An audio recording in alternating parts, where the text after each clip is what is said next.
Muito bem, queridos alunos, estamos de volta aqui para mais uma aula de física.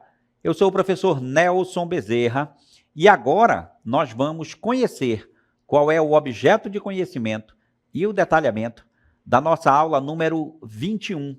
Vamos lá, olha só.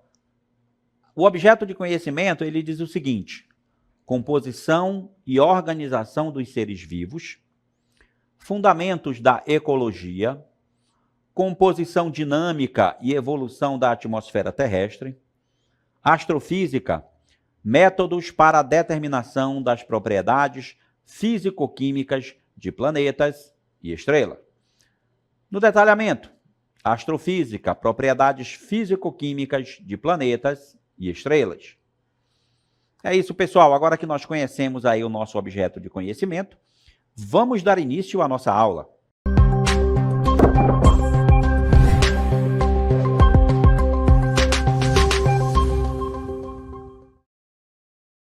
Muito bem, queridos alunos, estamos de volta aqui nesse cenário maravilhoso, né? Mostrando aí o céu, as estrelas, né? Um cenário muito bonito, né? Porque você agora, nesse momento, vai estudar muito sobre o universo, né? A gente vai trabalhar aqui a astrofísica, mostrando alguns detalhes aí do nosso sistema solar, do nosso universo, certo? Nossa galáxia. Vamos falar, então, desse conteúdo muito importante, muito interessante, curioso, né? E apaixonante aí, que é a nossa astrofísica, conhecendo aí sobre planetas, estrelas, cometas e todos esses elementos cósmicos, né? Que estão aí no nosso universo. Muito bem, então, pessoal, vamos começar falando, então, sobre estrelas. O que são estrelas, na verdade, não é, pessoal? Então, nós temos aí, olha, para você, né, a imagem é aí de várias estrelas, né, de um berço de estrelas, né, porque as estrelas, elas têm brilho próprio, tá? Por isso que elas são chamadas de estrelas. O que são elas exatamente? Estrelas são grandes esferas de plasma, mantidas por sua própria gravidade. As estrelas emitem luz, calor e outros tipos de radiação, em razão dos processos de fusão nuclear que ocorrem em seu interior, liberando grandes quantidades de energia. Bem, pessoal, quando a gente fala de estrelas, que elas se mantêm pela sua própria força gravitacional, é porque, como elas são astros muito grandes, que têm uma massa muito grande, a força gravitacional na estrela é enorme. Ela é tão grande que ela pressiona um átomo contra o outro até que ocorra a fissão nuclear, certo? E aí, quando essa força nuclear ela se repele, aí libera uma grande quantidade de energia, e essa grande quantidade de energia vem como pacote de ondas eletromagnéticas, e aí dentro desse pacote vem a luz, vem as radiações eletromagnéticas, e tudo aquilo que faz com que os planetas ao redor da estrela tenham condições de sobreviver. No caso da Terra, por exemplo, a Terra depende do Sol, do calor do Sol, da sua luz e das suas ondas eletromagnéticas que são emitidas para todo o sistema solar. Agora, como é que nasce uma estrela? Como é que as estrelas são criadas? Olha só, as estrelas, elas formam-se pela condensação de gases que se aglutinam pela atração gravitacional, né? A atração gravitacional vai juntando, como se fosse juntando partes, né, de gases que estão no espaço. E aí vão se aglomerando, se aglomerando. As grandes nebulosas, por exemplo, são berçários de estrelas, uma vez que em seu interior, grandes nuvens moleculares dão origem a novas estrelas. Aí você tem novamente a imagem aí desse berçário de estrelas que a gente está falando aqui. Continuando, quando os gases responsáveis pela formação estelar se aproximam, a velocidade deles aumenta, impulsionada pela gravidade local, bem como sua temperatura e densidade. E esse processo, ele não é rápido, né, pessoal? durante um período que pode levar até 10 milhões de anos, essas protoestrelas, como são chamadas, né, estrelas em estágio inicial de formação, então a gente dá o nome de protoestrelas, são compactadas por suas próprias gravidades, até que a pressão e temperatura em seu núcleo sejam suficientes para que os átomos de hidrogênio se fundam, produzindo núcleos de hélio. Tá certo, pessoal? Então, o que acontece, né? A gravidade é tão grande que ela funde dois átomos de hidrogênio, fazendo com que o átomo de hidrogênio vá se transformar em hélio. E aí, quando todo hidrogênio se transforma em hélio, aí ela vai começar a fundir os átomos de hélio e assim sucessivamente, né? Vão dar origem ao elemento número 4 da tabela periódica e assim sucessivamente. E ela vai produzindo energia por causa dessa eterna luta entre a força gravitacional e a força nuclear. As estrelas, continuando aí, pessoal, que extraem sua energia da fusão dos átomos de hidrogênio, são chamadas de estrelas de sequência principal. Esse tipo de estrela corresponde a cerca de 90% de todas as estrelas do universo, pessoal, e não são poucas, olha, pessoal. Estima-se que no universo existam muitas e muitas estrelas. Por quê? Só na nossa galáxia se estima que existam mais de 100 bilhões de estrelas. E a nossa galáxia é uma só dentre 100 bilhões de galáxias que tem no universo. Então, são muitas e muitas, incontáveis estrelas que nós temos aí no nosso universo. A partir do momento em que as estrelas tornam-se capazes de realizar fusões termonucleares, o seu combustível é consumido, até que a estrela evolua para seu estágio final de vida. E aí, pessoal, é isso mesmo, pessoal. Uma estrela, ela nasce, vive e morre, como qualquer ser que vive no universo. Então, as estrelas também têm vida, ou seja, elas nascem, né? A gente descreveu como, né? Pela aglutinação desses gases. Ela vive produzindo energia, ela vai transformando, né? O átomo de hidrogênio, que é a essência principal, né? Quando ela nasce, ela é feita de hidrogênio. Então, aí ela vai transformando em hélio, vai transformando em materiais mais pesados. Quando ela não consegue mais fazer essa fusão nuclear, aí ela está no seu estágio final de vida e ela está prestes a morrer. Mas esse processo dura milhões e milhões de anos. O nosso Sol, por exemplo, é uma estrela jovem, é uma estrela considerada ainda como uma estrela pré-adolescente. Ela ainda está na sua adolescência, ela vai viver muito ainda antes de chegar até o seu estágio final de vida. Agora, depois que a estrela morre, ela simplesmente não morre, ela se transforma, né, em outra coisa, né? E as possibilidades aí são muitas. Vamos ver, olha só. Quais são as possibilidades, então, depois que a estrela morre? Depende da massa, pessoal. De acordo com a massa da estrela e o seu raio, ou seja, o tamanho, né, dela, é possível estimar como será o seu futuro. Essas grandezas estelares, como massa e raio das estrelas, são comumente medidas em função da massa solar. Ou seja, foi criada uma grandeza física, um valor numérico chamado de massa solar. Essa massa solar corresponde à massa do nosso Sol, da nossa estrela, né, onde nós estamos orbitando. Então, olha só, uma massa solar vale 1,989 vezes 10 a 30 quilogramas, tá certo? Então, isso aí corresponde a uma massa solar. E o raio solar, que é o raio do nosso Sol também, corresponde a 6,96 vezes 10 a 8 metros. Então, aí nós temos esses valores que foram aí colocados para que a gente possa classificar as estrelas. Existem estrelas muito mais massivas que o nosso Sol Então, estrelas que têm várias massas solares, ou seja, é como se eu pudesse colocar milhares de sóis dentro daquela estrela, certo? Porque elas são bem maiores que o nosso, né?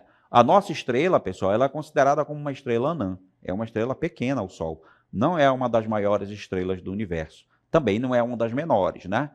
Então, o nosso Sol está classificado aí como uma estrela anã. Bem, agora que a gente falou das estrelas, né? Aí viu como é que nasce, como é que vive, como é que morre uma estrela. E a gente viu também que depois que uma estrela morre, ela pode se tornar várias outras coisas, como, por exemplo, se ela tiver uma massa muito grande, ela pode se tornar um buraco negro, ela pode explodir e dar origem a outras estrelas, ela pode se tornar uma anã branca, né? São várias possibilidades que tem, e isso depende do quê? Da massa que tem aquela estrela. Certo, pessoal? Muito bem. Agora nós vamos mudar um pouco o nosso assunto e vamos falar sobre a nossa atmosfera. Vamos falar sobre a atmosfera terrestre. Olha só, é muito importante esse assunto para a gente, porque é onde nós vivemos, né, pessoal? A atmosfera terrestre é uma fina camada que nós temos entre o espaço e a parte massiva da Terra, que é onde nós vivemos, é onde nós sobrevivemos. Ela que nos oferece a possibilidade da vida, é a nossa atmosfera. Então, a atmosfera terrestre, ela corresponde a uma camada de ar que envolve todo o nosso planeta, né? E auxilia na manutenção da vida. É composta por gases que não se dissipam, mantendo-se por meio da gravidade. Então, olha só, pessoal, o que mantém a gravidade, o que mantém a atmosfera na Terra? É a sua gravidade.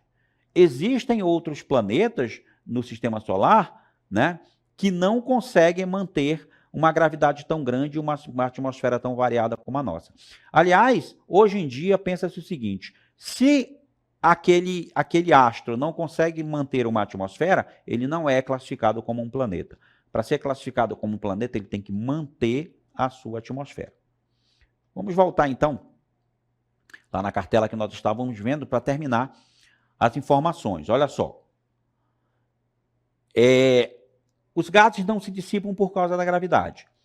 Com base no critério da dinâmica da temperatura, a atmosfera terrestre ela vai se dividir em camadas. Então, nós temos várias camadas que formam a nossa atmosfera, tá, pessoal? E aí, como eu já falei, o que mantém a atmosfera presa na Terra, por que os gases não escapam para o espaço? Porque a gravidade da Terra puxa as moléculas para o seu centro. Inclusive, puxa também as moléculas dos gases que formam a nossa atmosfera. Tá certo? Agora, a atmosfera tem determinadas características que nós vamos observar agora. Essas características são as seguintes. Ela é composta por gases como oxigênio, esse aí é essencial à vida, né? Porque nós, seres humanos, nós precisamos do gás oxigênio para sobreviver. Sem oxigênio, o corpo humano não sobrevive, ele colapsa, ele morre. Mas a atmosfera não é formada só por oxigênio, ela também é formada por gás carbônico e nitrogênio. A atmosfera terrestre desempenha importantes funções como proteger a Terra dos raios ultravioleta. Esses raios ultravioleta vêm de onde? Do Sol, né, pessoal? O Sol manda um pacote de ondas para cá, de raios, de ondas eletromagnéticas. Nem todos são benéficos ao nosso corpo. Alguns são nocivos, como os raios ultravioleta. Então, uma das funções da atmosfera é filtrar esse pacote de ondas que o Sol manda. Filtra, então, os raios ultravioleta, que são nocivos aos seres vivos. Também ela tem a função de manter a temperatura média da Terra, evitando grandes amplitudes térmicas entre o dia e a noite. E aí é um outro fator importante, porque o nosso corpo ele não foi feito para resistir a qualquer intervalo de temperatura. O nosso corpo ele só sobrevive num pequeno intervalo de temperatura, né? A gente está lá entre menos 10 graus até 35, 40 graus, 45 graus, no máximo aí, mais do que isso, vai ser bem prejudicial para o nosso corpo. Então, a atmosfera também tem essa função de estar regulando a temperatura média do planeta e as oscilações entre o dia e a noite, né, pessoal? Porque durante o dia, a gente tem a emissão dos raios solares, mas durante a noite, a gente não tem a emissão dos raios solares e aí a temperatura baixa, né? Porque a gente não tem mais a emissão do calor para o nosso planeta.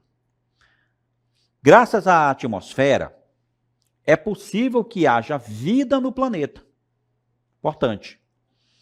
E é importante ressaltar que essa camada de gás não possui um limite físico que a identifique, pois à medida que se eleva a altitude, os gases tornam-se cada vez mais rarefeitos. O que isso quer dizer? Quanto mais alto eu vou, menos gás eu vou encontrar. Menos gases como oxigênio, nitrogênio e gás carbônico. Tá? E ainda tem outros também, né, pessoal? Mas a quantidade deles é tão pequena que a gente nem vale a pena a gente estar comentando muito aqui. Vamos ver aí esse gráfico em forma de pizza que eu vou mostrar para você agora, que está mostrando aí qual é a porcentagem dos gases mais importantes que compõem a nossa atmosfera. Olha, você vê aí, por exemplo, o gás oxigênio. O gás oxigênio, ele compõe apenas 21% de toda a atmosfera terrestre. Então é pouco, né, pessoal? Se a gente pensar bem, já que a gente precisa tanto do gás oxigênio, certo? A quantidade de oxigênio que tem na atmosfera não é nem a metade, olha, não é nem um quarto da atmosfera inteira. É 21% apenas. É menos da metade da metade. Agora, o gás que mais compõe a nossa atmosfera é o nitrogênio. 78% dos gases são de nitrogênio.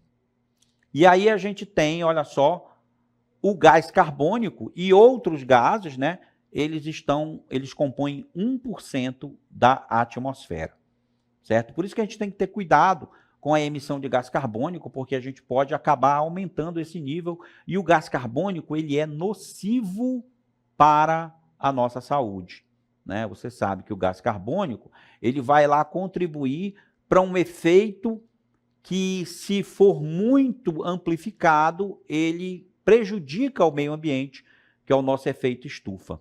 Veja que o efeito estufa, ele é necessário para a composição da vida, mas em níveis elevados, ele pode causar mal, como tudo, né, na nossa vida e na natureza, né, pessoal? Tudo em excesso não é bom. E aí vamos aqui novamente colocar a pergunta para você. Para que serve então a atmosfera? Olha só, ela tem várias funções. Uma das funções da atmosfera é impedir que meteoritos atinjam a superfície terrestre. Por quê, pessoal? Porque a Terra, ela é a todo momento, eu posso garantir isso para vocês, ela é atingida por pequenos pedaços de meteorito que estão vagando pelo nosso sistema solar. Só que todo esse material, que quando entra na atmosfera terrestre, ele queima, né? São pequenos fragmentos que, ao entrar na atmosfera terrestre, pelo atrito com o ar, ele entra em combustão e, antes de atingir o solo, ele se perde na atmosfera. Ele é queimado na atmosfera. E não é só meteoritos de rocha que estão vagando pelo nosso sistema solar. Hoje em dia, a gente também tem aí o lixo espacial, né? Alguns satélites desativados que eles acabam caindo na Terra e aí, na queda, eles são queimados, né? Porque, veja só, o prejuízo que seria se não tivesse atmosfera, esses objetos, eles atingiriam, né, as cidades, né, a população, e aí a gente teria várias tragédias com isso. Mas graças à atmosfera, o que acontece? Esses dejetos, esses objetos, eles são queimados na atmosfera. A atmosfera terrestre também possibilita o efeito estufa, responsável pela manutenção da vida na Terra. Essa camada de ar impede que o calor proveniente do Sol retorne ao espaço rapidamente, evitando assim grandes amplitudes térmicas entre o dia e à noite. Além dessa importante função, a atmosfera terrestre também desempenha outras funções. Mas vamos dar uma olhada aqui nessa função em particular, que é o nosso efeito estufa. Olha aqui na nossa TV interativa, eu vou mostrar para vocês aqui. Como é que é o efeito estufa? Veja que nós temos aqui a nossa estrela, né, que é o Sol.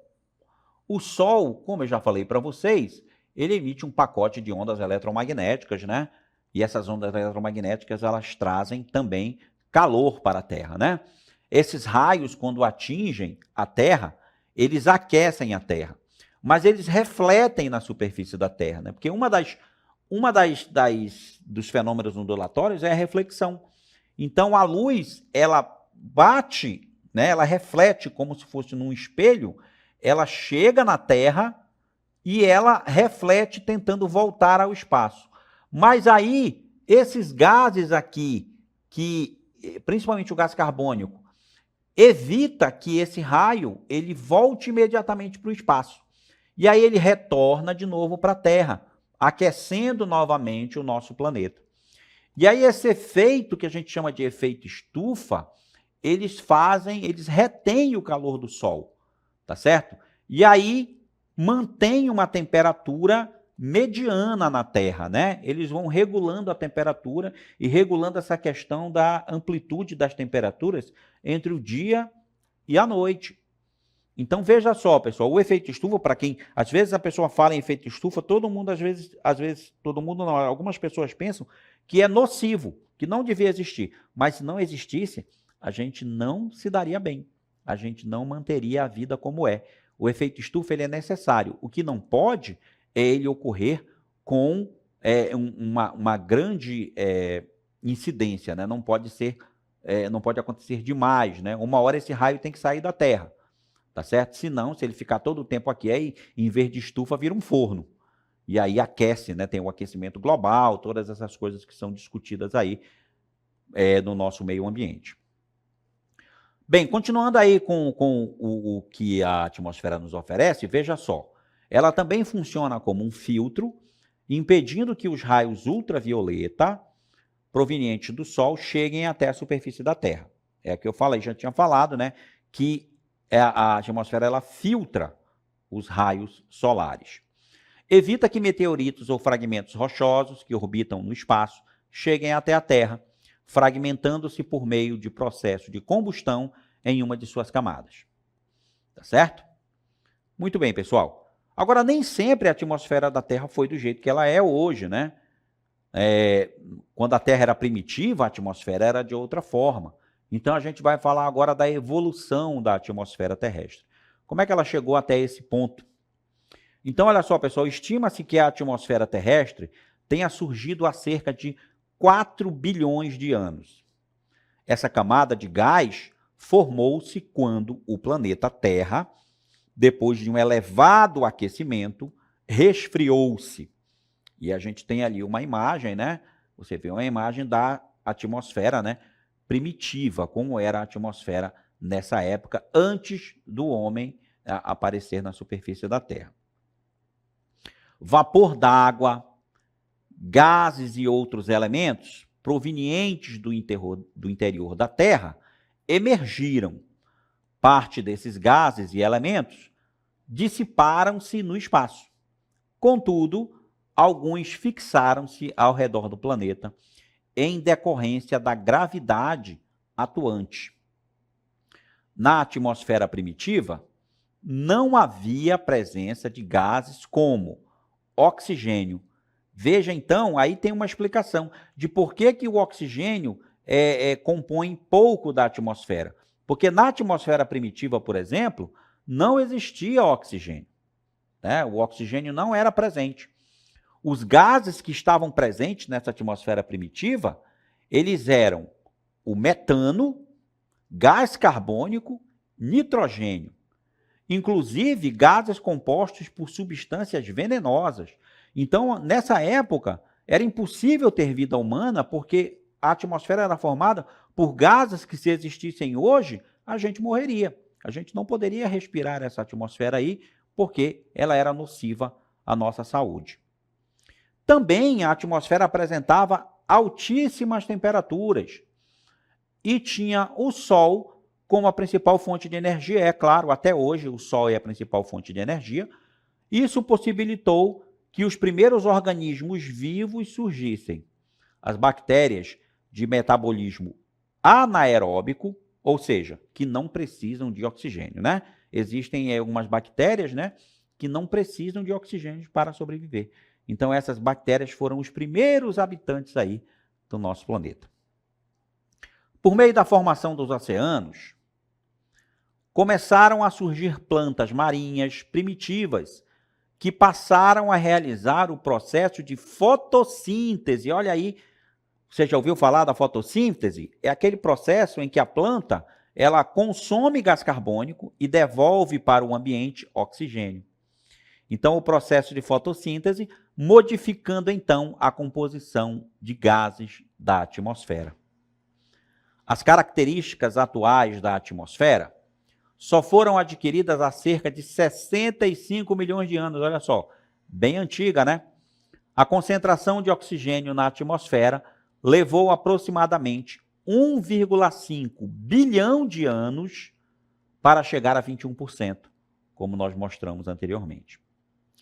E aí a Terra, a atmosfera da Terra, como eu já falei para vocês, ela é feita de camadas. Vamos falar agora das camadas da atmosfera terrestre. E aí, pessoal, a atmosfera terrestre, ela divide-se em camadas de acordo com a variação da temperatura.